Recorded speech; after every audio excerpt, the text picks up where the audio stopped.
안녕하십니까. 저는 2005년 6월 18일 24시부터 이길 6월 19일 02시 사이에 중부전선 연천 530 GP에서 발생한 북계군 피격 사건에 의하여 우리 아군 8명이 전사하고 4명이 부상당한 엄청난 사건에 대한 진상을 규명하기 위한 연천 530 GP 피격사건 진상규명 촉구 국민협의회 상임대표로 있는 송영인입니다. 당시 노무현 정권 시절에 여러분 국민들이 잘 아시는 것과 마찬가지로 노무현 정권은 종북 정권이라고 규정하고 있습니다. 이 종북 정권에서 이 노무현이 김정일과의 정상회담을 추진하기 위해서 당시에 발생했던 북계군 피격 사건에 대한 것을 은폐 조작해 가지고 530 GP 내에 병사들의 자작극으로 만든 천인 공로할 극악무도한 국기문란 사건에 대한 진상을 당시 종북 정권인 이 노무현 정권의 국방부에서 발표한 내용을 그대로 여러분들에게 설명을 드리면서 이것이 유치원생들도 기가 막혀서 웃을 코미디만도 못한 희극적 얘기를 지금부터 자세히 설명을 드리고자 합니다. 이 앞에 보이는 이 모형들은 530 GP의 모형을 500분의 1로 축소한 조감도입니다. 이거는 전방을 휴전선을 바라보는 북한 쪽을 바라보는 북쪽이고, 이거는 이쪽 주위는 남쪽입니다. 이 530 GP의 그 옥상에는 후방 초소와 그 다음에 2초소, 1초소, 전방에 1초소, 그 다음에 전방 초소라고 해서 고가 초소를 얘기합니다. 전방을 관찰하기 위한 요 초소 4개가 있는데, 이 초소에는 평상시에는 초소가 전부 근무를 하게 돼 있었는데, 그 당시에는 어떻게 이상하게도 이 후방 초소와 전방 초소, 고가 초소에만 근무를 섰다고 국방부에서는 발표를 하고 있습니다. 근데 이 자체로 상당히 코미디인 것이 뭐냐 하면, 요 후방 초소에 신입으로 전입 온 김동민 일병과 이병상 상병이 근무를 했고, 이 전방 북한을 관측하는 전방 초소에는 이강찬 상병과 임창영 일병이 둘이서 복초로 근무를 하고 있었습니다. 그런데 이 내부를 한번 들여다보신다면,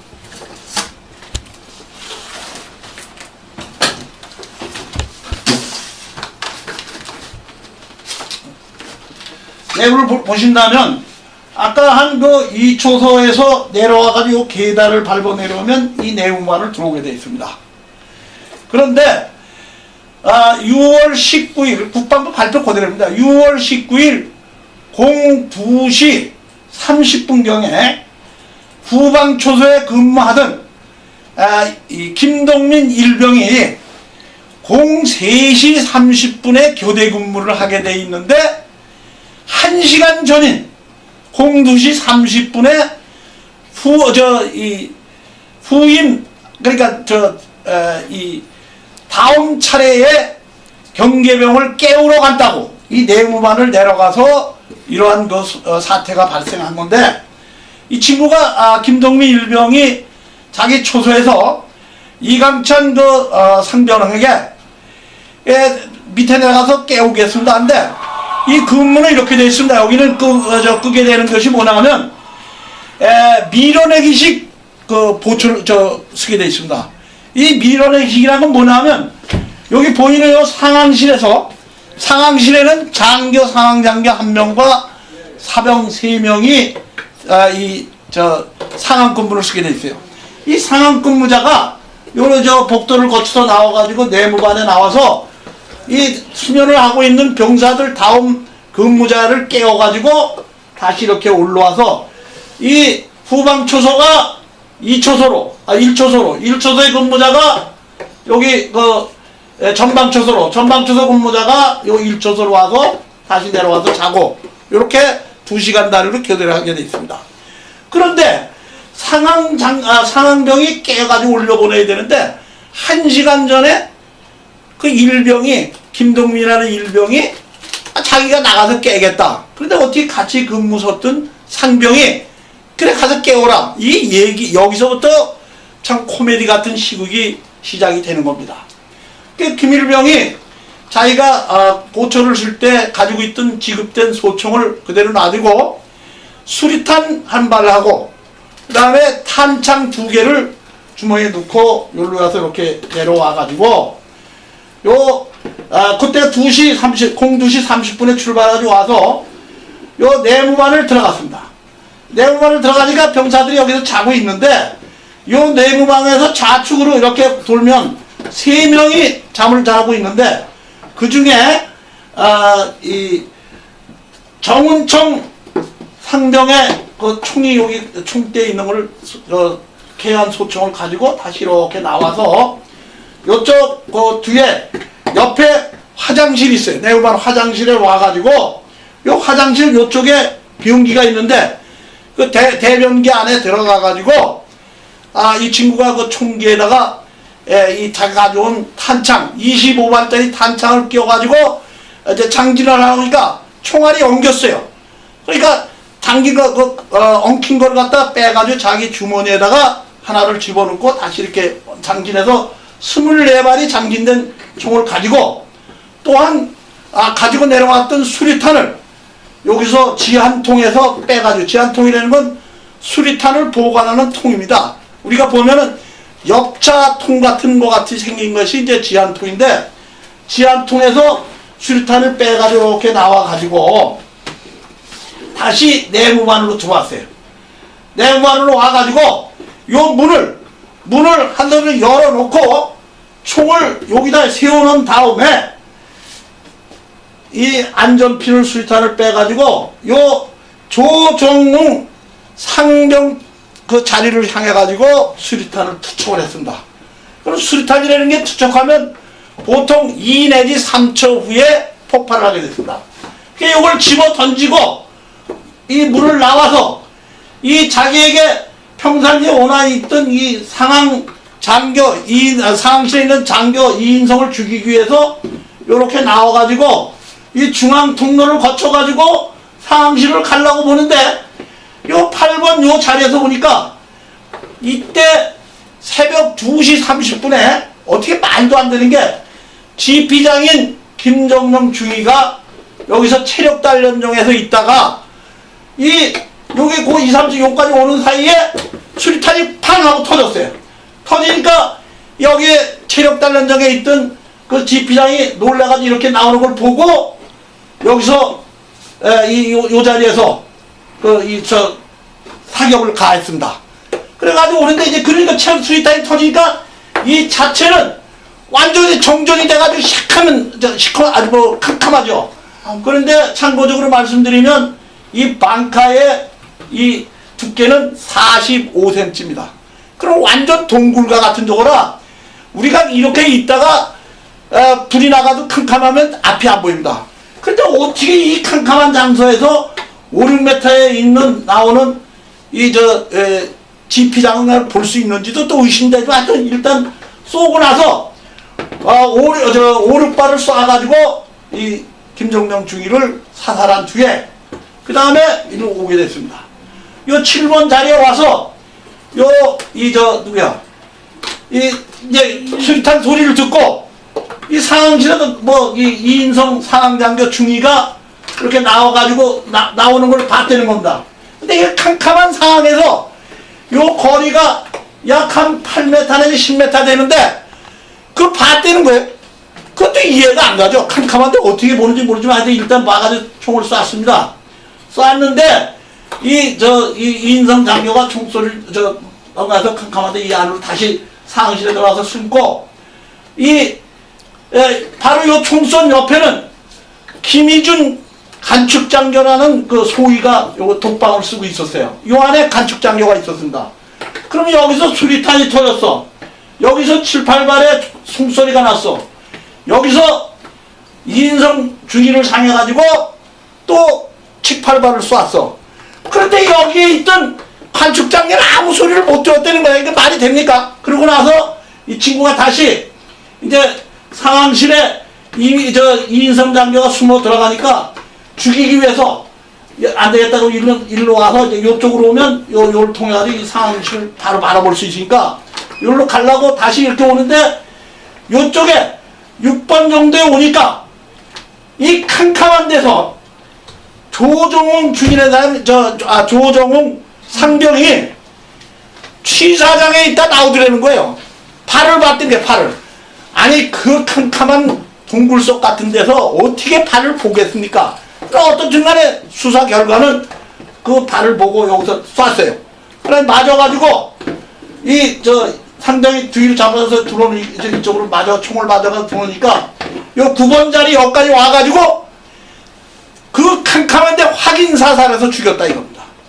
세 발을 더 쏴가지고 이 캄캄한 데서 이것도 아주 참 시국의 얘기입니다. 그 다음에 이 김동민이가 요 중앙복도를 나와가지고 좌측으로 돌아서서 요쪽에 자석이 요 10번 위치에 와가지고 이 상황실을 향해서 이 인성 중위를 죽이기 위해 가지고 사격 자세를 취해가지고 방아쇠를 당겼더니 총알이 다 떨어졌다는 거예요. 25발을 다 쏜 겁니다. 그래서 다시 이렇게 되돌아 나와가지고 요 위치에서 탄창을 새로 갈아 꼈어요. 근데 그때가 새벽 2시 반이면 탄창 떨어지는 소리가 요란할 텐데 이 위에서는 전혀 못 들었다는 겁니다. 그 다음에 이 친구가 와가지고 이건 안 되겠다. 내음안에 가서 다 죽여야겠다. 이렇게 해가지고 다시 2번 이쪽에 와서 다시 들어가가지고 이 총을 여기 와서 이 내음안을 향해서 난사를 해가지고 결과적으로 여 안에 있던 이 병사들 5명이 6명이 전투를 하게 됐다고 이제 발표를 하는데 참 코미디 같은 얘기가 뭐냐면 여기서 처음에 수류탄을 던진 시각이 02시 36분입니다. 여기가. 그 다음에 이렇게 와서 여기 와서 다시 이렇게 와가지고 이렇게 와서 다시 와서 온 것이 02시 43분이에요. 7분이 걸렸습니다. 7분이. 그런데 7분 동안에 수류탄이 터졌는데 여기에 있던 병사들의 7명은 요 부지피장실로 도망을 갔고 나머지들은 그냥 침상에 그대로 이렇게 엎드려 있었다는 거예요. 이게 말이 됩니까? 그거 좋다 이게. 엎드려 있어 여기서 했다는데 아주 기가 막히는 사건이 뭐냐면 요게 핏자국입니다. 요렇게 해서 여기까지 있는데 이 조정웅 상병이 여기서 총을 이 지피장에 해가지고 총을 맞아가지고 피가 난사했는데 요 발자국 있어요. 요거 와가지고 자기 지피장이 죽은 걸 보고 어디서 피는데 요 쓰리바에다 핏자국을 핏자국을 묻히려는 게 아니라 거길 왔으니까 핏자국이 났겠죠. 묻었겠죠. 그래가지고 요 문을 통해가지고 요로 이렇게 해가지고 요로 나왔는데 생각을 해보십시오. 여기서 총을 쏘고 여기 오는 거는 약 한 2, 30초도 안 걸립니다.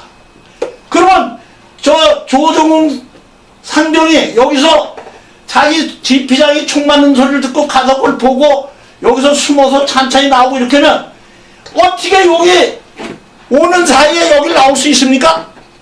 이게 말이 안 되는 겁니다. 여기까지 어떻게 여기서부터 여기까지 걸어오는구나. 이 사람은 빨리 와가지고 여기 와서 총을 쏘았다는데 이 시간적인 차도 한 1분 30초 내지 2분의 차가 나는 엉터리 같은 그런 이 얘기를 합니다. 그 다음에 더 우스운 얘기는 기가 막힌 얘기는 이 김동민 일병이 조정웅 자리에다 대고 이 수리탄을 던졌는데 여기에서 찾은 사람은 누구냐면 박의원 일병입니다. 저기 박의원 일병이 뭐냐면 상병입니다. 상병. 박의원 상병의 자리는 여기에요. 분대가 틀려, 분대. 여러분들 군대에 나갔다 오신 분은 알겠지만 취침을 할 때 자기 분대 자기 자리를 떠나서 잔다는 건 이건 말이 안 되는 얘기죠. 그런데 박의원 일병이 이 조정웅 자리에 가서 자면서 또 더 웃기는 얘기는 뭐냐면 이 침상을 보고 복도를 보고 머리를 이렇게 눕혀서 다리가 이 관물대 밑으로 들어가게 돼 있습니다. 그런데 박 의원이는 잠을 자면서 머리를 관물대 안으로 두고 발을 이 바깥쪽으로 저 침상 쪽으로 복도 쪽으로 댔다. 이거 참 믿길 수 없는 대한민국의 군대가 이렇다면 이건 군대가 아니라 옛날 6.25 때 나오는 대한청년단반도 못한 그러니까 이건 군기가 빠져도 이렇게 빠질 수가 없죠. 이런 엄청난 그 사항에 거짓말을 해대면서 이 박의원 상병이 요 자리에서 적었는데 이 사진을 한번 보여드리겠습니다.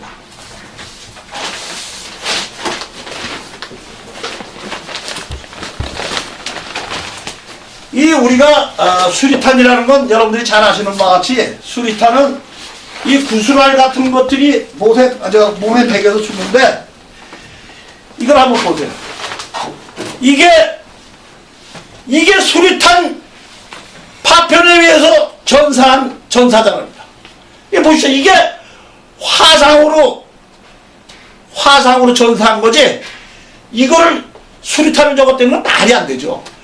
그래서 이 사실을 그 당시에 이 전에 그 제양군인회 회장하던 박세직 제양군인회 회장실에 이 사진들을 가지고 이 유족들이 찾아갔습니다.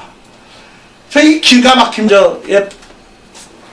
위에서 사방한 사건이니까 이렇게 하니까 거기에 윤석민 전 국방장관 사건 약 한 9명인가 8명의 장성들이 퇴역 장성들이 모여가지고 이거는 열화탄에 위한 전사지 수리탄 파편에 의한 전사자가 아니다 라고 확실하게 얘기를 해줬습니다. 여기 이 전사한 다른 전사자들도 이와 유사하게 열화탄에 의해서 이런 그 상황입니다. 이게 하나하나 보여드리면 다 이렇게 이게 김정명 중위 후대장 이것이 김정명 중위의 이 전사한 거죠. 이게 어떻게 이게 수리탄입니까? 이걸 수리탄 파편이라고 본다면 이게 정신병자가 아니면 그렇게 못하죠. 이거를 수리탄 파편에 의해 전사했다고 거만을 해준 유송화라는 이 군의관은 이 허위 거만을 해준 대가로 제대함과 동시에 서울의과대학 법의학 교수로 특채를 됐어요. 지금도 근무를 합니다. 유족들이 찾아가가지고 항의를 하고는 또 꼼짝을 못합니다. 신문에 한 10번에 걸쳐서 유성호 대위의 이런 사항을 신문에 광고를 냈습니다. 내일 문화일보와 동아일보에 박근혜 대통령님 언제까지 눈 감고 귀 막고 계시렵니까? 라는 광고를 530 GP의 진상을 밝혀달라는 광고를 냅니다. 칼라로 내일 나오니까 내일 5월 28일 수요일 자로 나오니까 참고를 해주시면 고맙겠습니다. 그 다음에 이 사건을 위해 가지고 지금까지 얘기한 거에 문제점을 다시 한번 한다면 이 관축장교라는 장교가 대한민국 어떻게 장교가 여기서 수리탄이 터져 이 안에서 48발의 총소리가 나. 근데 이걸 모르고 잠을 잤다면 그 사람이 정상적인 대한민국 국군 장교 맞습니까? 이거 국방부에만 똥별들만 있어가지고 이런 허위맹랑한 이런 조사 결과를 발표했어요. 또 여기에 사병들이 병사들이 잠을 자고 있는데 여기서 수리탄이 터졌는데 어떻게 7분 동안이나 그 자리에 그 잠자리에 들어놓아 있을 수 있어요? 이거 말이 믿어집니까? 도대체 이해할 수 없는 이런 상황이 되는데 그 뒤에 이제 더 기가 막힌 상황이 있습니다. 다시 이 옥상을 한번 보시면, 그 다음에 요거에 한번 더 말씀드리겠습니다. 여기에 보면, 요게 있습니다. 요게 뭐냐면, 이 파이프입니다, 파이프. 여러분들이 배를 타시면, 배의 선장실하고 기관실에는 이 정전이나 이런 걸 대비하기 위해서 이런 새 파이프로 다 이렇게 연결이 되어 있어요. 그래서 이 위에서, 기관장 그러면 밑에까지 들리게 되어 있습니다. 요 상황실하고 전방초소하고는 파이프로 된 연결관이 있어요. 이건 뭐냐면 바깥에 외부에 무슨 소리나 위급한 사항이 있을 때 정전이나 이런 걸 대비해가지고 여기 보초병이 상황실에 대고 여기 뭐 있습니다 이렇게 얘기를 하면 바로 여기에 크게 들립니다. 그렇다면 여기서 총소리가 나고 수리탄 소리가 나면 이 소리를 들어가지고 지금 얘기하는 요 전방초소 여기에 다 들게 돼 있다 이거야. 네? 안 그렇습니까? 그런데 이제 이 김동민이가 그렇게 쏘고 나서는 다시 여기를 거쳐가지고 올라와서 이 전방초소를 갔습니다. 이 전방초소는 이쪽에 눈 뚫린 구멍 있는 데가 여기 구멍이 있는 여기가 전부 뭘로 돼 있냐면 방아 유리로 돼 있습니다. 방하고 방탄 유리로 돼 있습니다. 방탄. 이 방탄 유리로 있는 문을 열고 들어가서 일병이 들어가서 이강찬 상병이 평상시에 자기에게 폭행을 가했다고 그래가지고 죽이려고 문을 열고 총을 겨누고 이강찬이한테 쐈습니다. 쐈는데 차카닥 하면서 실탄이 떨어져서 그냥 나왔다 이겁니다. 아니 1등병이 밤 새벽 2시 40분에 상병에게 총을 겨눠가지고 쐈는데 여기 있는 이강찬이가 가만히 있더랍니다. 그러니까 나왔어요. 계단을 내려와가지고 자기 초소인역까지 왔어요. 아니 세상에 자기를 반해와서 죽이려고 그러는 걸 보고 그것도 부하님이 1등병님이 죽이려고 그러는데 그걸 놔두고 여기로 왔는데 같이 숨어든 선임병 이병삼이가 상병이 지금 올라왔어요. 그럼 이 밑에 수류탄 터져 실탄이 50여 발 가량이 터져 저 총소리가 난리가 나면 다 들었을 텐데 야 너 그 밑에 갔다 오는데 무슨 소리가 나냐 이게 물어보는 게 다 그게 일반 상식적인 얘기 아닙니까? 그런데 이병삼이는 아무런 얘기도 안 하고 그냥 같이 근무를 태연하게 섰다는 겁니다. 그럼 여러분 같은 생사고락을 같이 하던 동료 병사들 동지들이 수리탄을 터뜨려 죽이고 총을 50여 발을 난사해가지고 죽이고 올라온 사람이 되게 태연자약하게 와서 근무를 쓸 수 있습니까? 그런데 이런 사건이 터진 뒤에 여 안에서 뒤에 이제 이 김동민이 올라간 뒤에 상실에 있던 이인성 중위가 나와가지고 여기 와서 모두 다 일어나 지금 이 바깥에 보초를 다 세웠다 다들 나와라. 아니 자기가 나와서 먹고 여기 장교는 뭐예요? 장교는 그때까지 잠을 잤다면 말이 됩니까 이게? 그리고 나와가지고 여기서 다 이렇게 해서 뭐 빗소리가 된 걸 가지고 뭐 했다고 누구냐? 적이 들어온 거냐? 그랬다는 거. 근데 이인성이가 봤다는 건 7번짜리 봤다는 건 얼룩맨이 군복을 입은 병사가 자기를 향해 쏘았다는 걸 봤다는 거야. 그거 캄캄한데 그래 놓고 이인성이가 이 병사들을 다 이렇게 해놓은 다음에 올라가서 근무 쓰고 있는 병사들 그 근무자 4명을 다 내려오라 그래라. 그래가지고 내려와서 총을 다 해지시켜 놓고 또 간축장교실로 그때 해야지 데려다 놓고 손을 다 이렇게 만져보고 냄새를 맡아보니까 김동민 일병의 손에서 화약 냄새가 나더라는 거예요. 아니, 한번 생각해 보십시오. 그래서 범인이라고 확정을 했다는 겁니다. 그럼 여기서 한번 우리가 생각해 봅시다. 여기 이 4명이 자야 되는데 수사 기록에 나오는 건 17명밖에 없어요. 그 나머지 7명은 어디로 간 것이며 이건 특검을 하면 다 밝혀집니다. 그 다음에 잠을 잤어요. 여기다. 이렇게 잠을 잤습니다. 근데 여기서 수리탄 터져서 총을 쐈는데 왜 간물대에 차곡차곡 차오는 군복과 방독면과 이런데 피투성이가 됐다 그러면서 여기에 있던 군복과 피투성이 있는 걸 전부 불살라 버렸어요. 증거를 인멸하게 한 겁니다. 그러면 적에게 그 진지에서 귀대하다가 전사했기 때문에 이거를 숨기기 위해서 피 묻었다고 해가지고 군복과 거기 일체의 전사자들의 그 물품을 전부 다 소각을 했어요. 이거는 유족에게 남겨야 됩니다. 이런 아주 믿기지 않는 이런 사항을 저지르면서 이 안에 들어와가지고 있는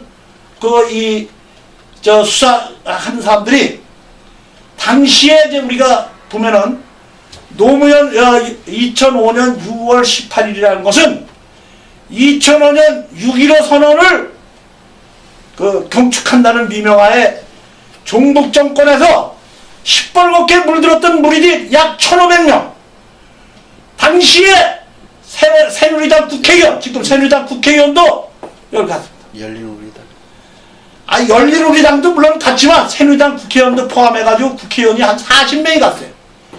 이래가지고 평양에서 평양 축전을 구경한다고 그러면서 알량 축전 구경한다면서 술 처먹고 놀고 뭐 이런 상황이에요. 뭐 우리가 인터넷에서 봤기 때문에 그러는 겁니다. 기생끼고 말이지 죽은 김모라는 사람 다 춤추고 그러던 그런 시절이에요. 그런데 아주 기가 막힌 사항은 뭐냐면 그렇게 축제를 부르짖을 때 김정일이는 그런 대한민국의 방위 태세는 어떤 것이냐 이거를 테스트하기 위해서 6월 15일경에 5명의 간첩들을 내려버렸어요. 6월 12일입니다. 6월 12일. 그래가지고 그것이 우리 상병이 관측을 했습니다. 그래서 이 530 GP 일대가 차단작전이 들어갑니다. 그런데 6월 15일날 그 5명 넘어온 중에 한 명인 리동수 하사라는 친구가 우리 아군에 의해서 잡혔어요. 그러니까 당연히 잡히고 나니까 그 사실을 알게 되니까 차단작전이라는 건 뭐냐면 북한에서 남한으로 내려오는 그 간첩이나 난파됐던 간첩이 다시 평양으로 복귀하는 걸 막기 위해서 작전을 하는 걸 차단작전이라고 합니다. 이 차단작전을 하는데 이 차단작전을 하니까 얘네들이 못 넘어가죠. 그런데 우리 그 아군의 간첩병에 의하면 그 뒤에 그 기록을 보니까 2명이 귀순하는 건 봤어요. 아니 귀순이 아니라 귀환하는 걸 봤어요. 그리고 3명 중에 1명은 잡혔어요. 그 2명이 못 넘어가니까 6월 18일 차단작전에 나와 있던 우리 고 김윤명 중위를 비롯해가지고 13명이 차단작전을 나간대. 그 돌아오는 길에 7발을 쏜 겁니다.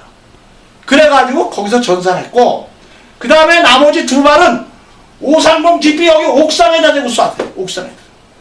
그래서 옥상에서 옥상 보초를 쓰고 있던 박의현 저 아까 얘기한 그 열화탄에 맞은 그 친구가 여기서 보초를 쓰다가 그냥 그 열화탄을 맞아가지고 그렇게 아주 흉악하게 참 보기 어려울 정도 눈 뜨고 못 볼 정도의 그런 화상을 입고 전사를 하게 된 겁니다. 그런데 우리 이러한 그 상황에서 당시의 정치적 상황이 어땠냐? 당시에 정동영 통일부 장관이라는 친구가 김정일과 노무현의 정상회담 취지를 위해서 평양에 갔다가 돌아오면서 와서 우리나라에서 서울에서 발표한 게 뭐냐면 우리 국민들 다 아실 겁니다. 전기 200만 킬로와트를 그냥 주겠다고 발표한 바로 고식입니다. 그러다 보니까 청와대에서는 이 처음에 최초의 상항목은 이렇게 됐습니다. 적 미상하기 9발 피격. 이렇게 아주 상항일지 다 돼 있어요. 그 상항일지는 1급 비밀이나 마찬가지입니다. 그런데 그거를 유족들이 재판 과정에서 다 받아왔어요. 근데 그 당시에는 이렇게 정권이 바뀔지를 모르고 노무현 정권이 마음 놓고 내준 게 오늘날 이 진상을 밝히는 데 아주 결정적 도움이 된 겁니다. 그래 그 당시에 이 뭐라 하면 지금 8명의 전사자는 병적 기록부에 뭐가 돼 있냐면 하급자를 폭행해가지고 하극상을 당한 그러한 그래서 사망했다 이렇게 돼 있어요. 그러니까 이 먼저 유족들이 얼마나 억울합니까? 그래서 명예훼손으로 그 이 재판을 해가지고 그 재판 과정에서 지금 오늘날 같은 이런 많은 당시에 예상하지 못했던 비밀 사항까지 전부 비밀 문서까지 전부 재판 과정에서 건져냈기 때문에 오늘날 이것이 정말 은폐 조작된 국기문란 사건이라는 사실이 밝혀졌기 때문에 이 진상을 우리는 촉구하려고 한 겁니다. 그러면 그 당시에 어떻게 됐냐? 저는 국정원에서 약 30년을 근무하기 때문에 이 정보사항에 대해서 남보다 좀 많이 좀 안다고 볼 수 있죠. 이해가 빠르다고 볼 수 있죠. 근데 그 당시에 이런 GP에 다른 데서 사건이 나면 사단의 헌병대가 와서 그 후에 군단까지 와서 하게 돼 있습니다.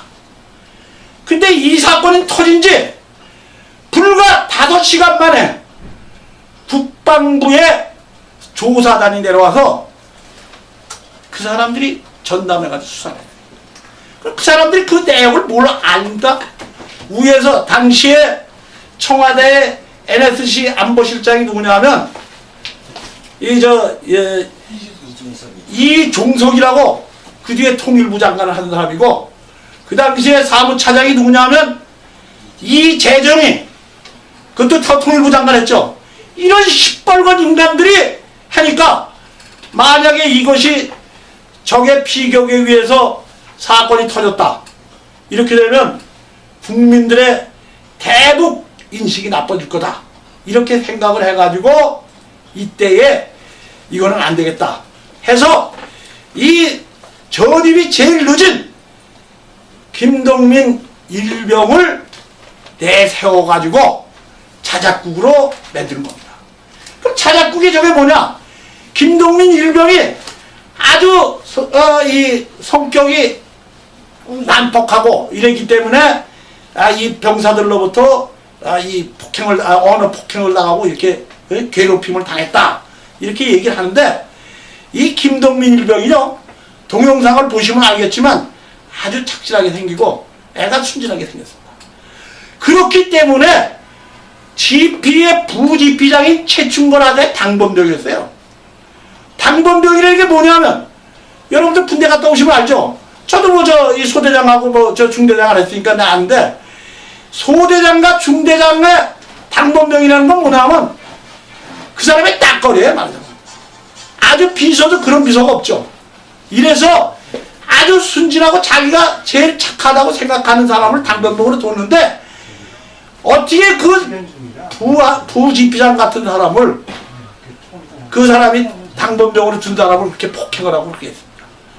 그래서 이거는 시간이 흐르면 모든 거짓된 허황된 사항이 진실이 밝혀질 수 있는데 올해가 꼭 9년째입니다. 근데 유족들이 그 많은 호소를 하고 눈물에 호소를 하고 또 지금까지도 이 순간에도 구천을 헤매고 있는 8명의 전사들의 오는이 이 부모의 가족의 유족에 또 국민의 머릿속에 내아리면서 진실을 밝혀달라 하기 때문에 당시에 저희가 한 4년 전에 530 GP 피격 사건 진상규명 국민협의회를 당시에 전 대법관이신 정기승 대법관님, 안흥모 장관님, 또 유기남 철도 참전 위원장님 등 여러 명을 8명의 구문단을 해가지고 진상규명 촉구 국민협의회를 결성을 해가지고 오늘날까지 지속적으로 이 진실규명을 요구하고 있습니다만은 이게 안 돼요. 그래서 저는 참 괴로운 게 아주 이 대한민국이 참 웃기고, 언론이 개판 같은 게 뭐냐, 이 A채널 동아일보에서 이 모형도를 가지고 갔었습니다. 이 동아일보에서 이걸 4일 동안을 이걸 자기들이 보관했어요. 그래서 방송 일자를 정해가지고 작년 6월 17일인가 언제 이걸 방영을 하기로 했습니다. 그런데 현 국방장관인 김관진이 또 안보실장인 김장수의 압력을 받아서인지는 모르겠습니다만은 경영진에서 방송 일자까지 잡아놓고 못하겠다. 그래서 이거 못했습니다. 또 TV조선, 내놓으라는 TV조선에서도 내가 누구라고 얘기하는 건 뭐 다 뭐 아시겠지만은 또 방송에서도 이걸 해주겠다고 그랬어요. 근데 일부 한 10분 동안은 내가 했습니다. 그 10분 동안을 TV조선 뭐 보면 되돌아보면 다 나올 거예요. 했는데 그 다음에 본격적으로 이걸 가져와서 하자 해놓고는 또 권력의 압력을 받아서는 거로 저는 99.9% 그렇게 생각을 합니다. 이것만은 530 집회의 진실을 밝히는 것만은 방송을 못하겠다. 너무 억울했습니다. 그런데 마침 전 세계적인 네트워크망을 가지고 있는 로컬 TV 생방송에서 그렇다면 우리가 전 세계적으로라도 이 사실을 진실 그대로 알릴 수 있는 기회를 만들어 주겠다고 해서 사실 오늘 다시 이렇게 이 실상을 말씀드리게 된 겁니다. 이게 방송이 조금 시간이 많으면 다 자세히 하나하나 문제점을 다 돌쳐가면서 얘기해야 되는데 대략적인 내용의 사항은 이렇습니다. 그래서 이것이 요번에 6월 2일 월요일 날 오후 3시에 광화문 이순신 장군 동상 앞에서 2차로 박근혜 대통령께 특검을 실시하여 진실을 밝혀달라는 호소의 기자회견과 아울러서 종합청사까지 거리 행진이 계획되어 있습니다. 대한민국을 사랑하는 애국시민 여러분, 대한민국의 정체성을 바로 세우기 위해서는 이러한 거짓된, 허황된, 대한민국을 망하게 하는 폐악질 같은 이런 종북 세력들의 악질적인 은폐 조작했던 530 집회 사건 내용을 진실을 밝히는데 동참해 주시고 적극적으로 앞장서 주시기를 간절히 호소드리면서 6월 2일 월요일 오후 3시 광화문 대거리에 있는 이순신 장군님 동상 앞에서 2차 연천 530 집회 피격 사건에 대한 진실을 밝혀달라는 박근혜 대통령께 보내는 호소 기자회견에 많은 참여를 부탁드리겠습니다. 감사합니다. 6월 2일 날 예. 2차 기자회견을 가지신다고 했는데요. 예. 3월 19일 날 앞서 1차 기자회견을 가지시면서 예. 이제 특검을 요구하는 탄원서를 청와대에 제출을 했다고 예. 말씀을 하셨어요. 네. 근데 이제 그거에 대한 정부의 반응은 뭐 없었나요? 그래서 이제 그때 탄원서에는 보통 탄원서에는 이 주민등록이나 이런 정확한 이적 정보 자료가 안 들어갑니다. 근데 저희는 애국시민 약 4,300명이 주민등록 번호와 주소와 핸드폰 전화번호까지 기록해준 연명한 4,300명의 연명을 받아가지고 박근혜 대통령께 특검을 실시하여 진실을 밝혀달라는 탄원서를 제출했죠. 그 유족들이 가가지고 행사가 기자회견이 끝나고 가두행진이 끝난 다음에 청와대 민원실에 가서 직접 접수를 했는데도 불구하고 민원이 접속이 되면 말이죠. 접수가 되면 일주일 내에 그 진행사항을 통보해주게 되어 있습니다. 그런데 지금 이제 그만둔 김장수 안보실장 놈이 시켰는지 모르겠지만 이 개만도 못하는 인간들 같은 놈들이 지금 80여일이 지났는데도 아무런 소식이 없어요. 아무런 연락이 없어요. 그 김장수라는 그분이 예. 그 송영희 대표님께 협박 문자를 보냈던 그분인가요? 아니 저한테는 뭐 직접적인 정보는 없는데 그 사람들의 압력이 없었으면 이렇게까지 무관심하게 나갔겠느냐 하는 게 우리 그 진상규명을 촉구하는 애국 시민들의 생각이다 하는 얘기를 하는 거죠. 그랬다는 것은 아니고 그랬을 것이다 라는 생각을 갖는데 이 민원이 접수되면 일반 민원도 접수되면 보통 일주일 내지 열 내에 이 민원은 어떻게 처리하고 있습니다 라고 합니다. 그 다음에 처리가 된 뒤에 결과가 옵니다. 근데 지금 80여일이 지났어요. 근데 아무런 얘기가 없어요. 어떻게 처리되고 있다라는 그런 것도 없어요. 일체 연락이 없습니다. 그러니까 도대체 이 530 GP 사건에 대해서 아주 무시를 하고 자기들이 해놓은 거에 보는데 저는 참 차제에 한 말씀 드리겠습니다. 우리가 이번에 참 국민적으로 안타까운 일입니다만은 단원고생들의 수학여행으로 을 가든 세월호라는 그 유병원이 같은 그 이단자가 이렇게 해서 참 아까운 참 꽃도 피워보지 못한 이 어린 학생들이 유명을 달리했습니다. 아직도 깊은 바닷물 속에서 시신모자 수습하지 못한 사람도 16명이나 있다고 합니다. 너무 안타깝습니다. 그러나 그 사건보다 더 어떻게 보면 더 애처로운 게 지금 8명의 전사자 중에 대부분이 대학 재학 중에 헌법에서 기재되어 있는 헌법이 요구하는 국토방위의 의무를 짊어지기 위해서 군에 자진 입대가 가서 군 복무를 하다가 그것도 적에 의해서 적의 포탄에 의해서 전달을 했습니다. 이게 얼마나 억울한 일입니까? 그러나 유족들은 그게 억울한 게 아니다. 국가 민족을 위해서 못 맞춰 나간 사람 때문에 천사자 국립묘지가 많잖아.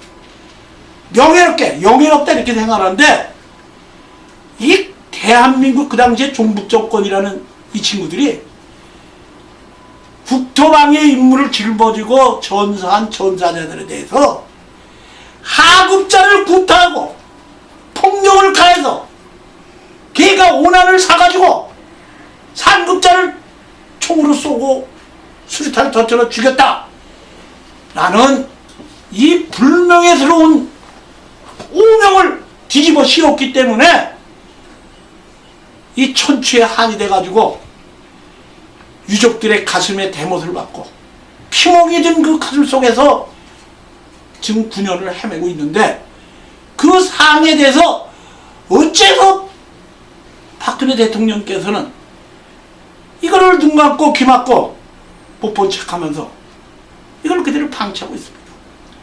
저는 기가 막힌 건요, 대한민국의 공안검사 최한 고검장 하면 저도 정법에 30년 있었습니다만은 모르는 사람 없습니다.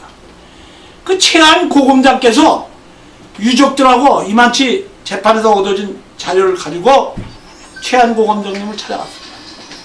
근데 처음에 조금 보시더니 아니다, 우리 정식을 같이 하면서 얘기 좀 하자 가지고 한 2시간 반 3시간 동안을 얘기를 했습니다.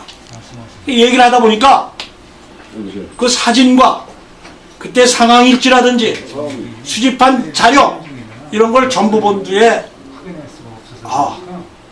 이거는 조작된 사건일 가능성이 너무 많습니다. 특검을 실시한다면 일주일 내에 진실을 밝혀주겠다. 왜냐? 이건 다른 사건으로 풀려서 진실을 밝기 쉽다.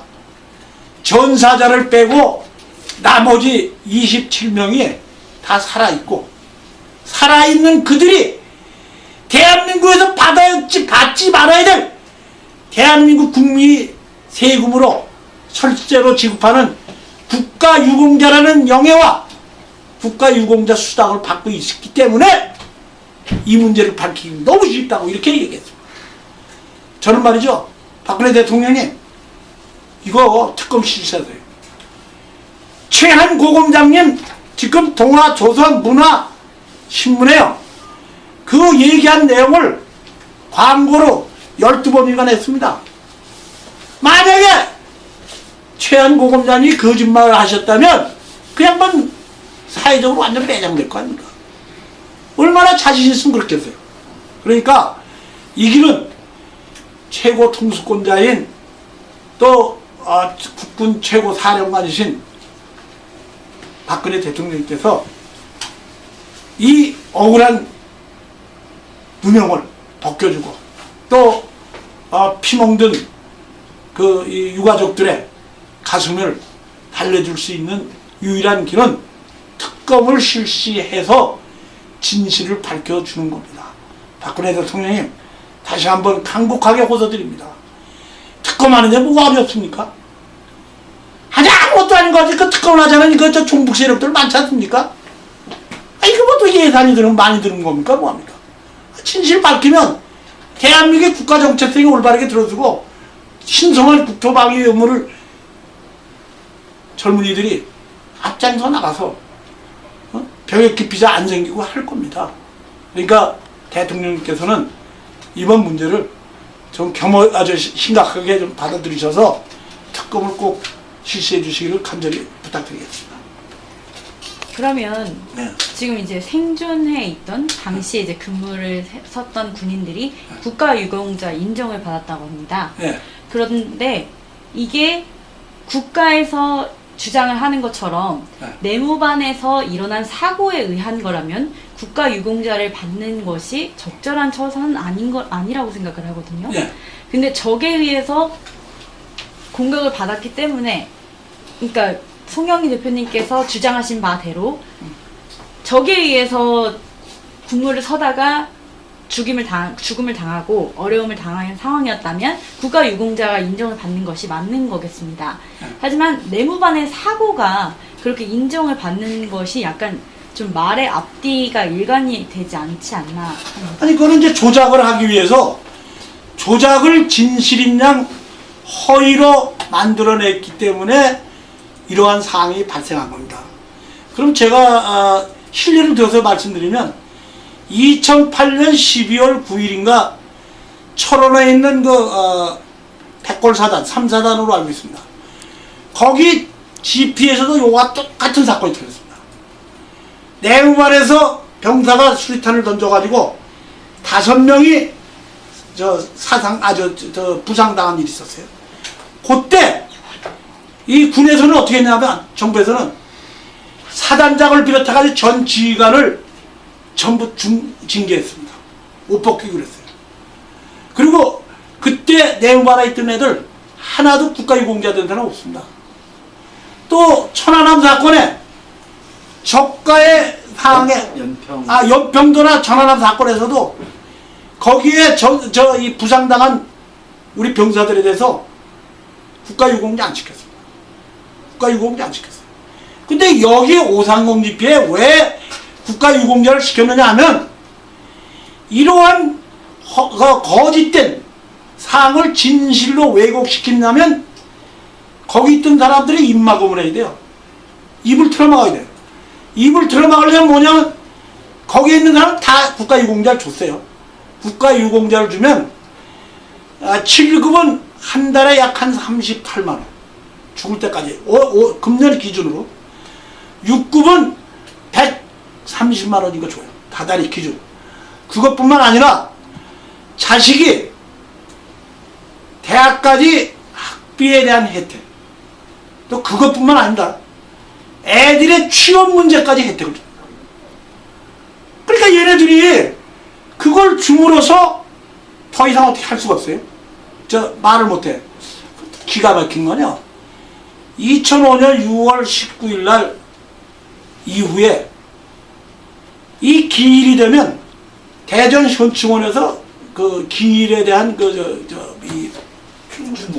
추모 행사가 있습니다.